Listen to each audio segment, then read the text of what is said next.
अच्छा, पहले मैं टेस्ट कर लूँ, उसके बाद बताऊँगी कि किस तरह से बनी है। कलर और इसका टेस्ट तो बहुत मज़े का बना है और रियली बहुत टेस्टी बिरयानी बनी है। लिटरली ये मेरी अम्मी की रेसिपी है और ये बहुत ही यूनिक पुलाव है, आप मिनटों में बना लेंगे। अस्सलाम वालेकुम, welcome back to Fiza food diaries.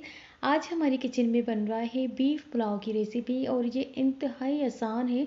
ना आपको इसके लिए खड़ा होना पड़ेगा किचन में, ना ही आपको कोई स्ट्रेस होगा। जल्दी जल्दी से ये रेसिपी बन जाएगी। जस्ट आपने सारे मसालों को, इंग्रेडिएंट्स को बीफ में डालकर बॉईल होने के लिए छोड़ देना है। जब बीफ अच्छी तरह से बॉईल हो जाएगा और बोटी बिल्कुल मेल्ट हो जाएगी, तब आपने क्या करना है कि एक अलग से पतीले में प्याज का दाग बना लेना है। और प्याज जब लाइट पिंक सी ब्राउन सी हो जाए ना, उसके बाद आपने कुछ मसाले ऐड करने हैं और साथ में आपने बॉईल किया हुआ बीफ भी ऐड करना है और 1 कप दही का अच्छी तरह से मिक्स करना है। लहसुन अदरक का पेस्ट ऐड करना है। पूरी रेसिपी मैं आपको डिटेल में डिस्क्रिप्शन बॉक्स में लिख कर सेंड कर देती हूँ। वीडियो पसंद आए तो लाइक शेयर एंड कमेंट ज़रूर करिएगा। And one thing is straight कि अपने घर वालों के लिए ये वाली बिरयानी ज़रूर बनाइएगा। और मुझे दीजिए इजाज़त, क्योंकि मैं यहाँ पर खा रही हूँ बिरयानी। मुझे लगी है बहुत ज़्यादा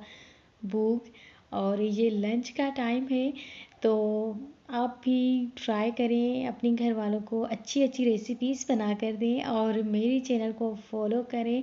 अगर आप इंस्टाग्राम, फेसबुक एंड टिकटॉक पर नहीं है मेरे साथ कनेक्ट, तो जल्दी से आ जाएं और वहाँ पे भी मुझे फॉलो करें। मज़े मज़े की वीडियोस देखें। अल्लाह हाफिज़।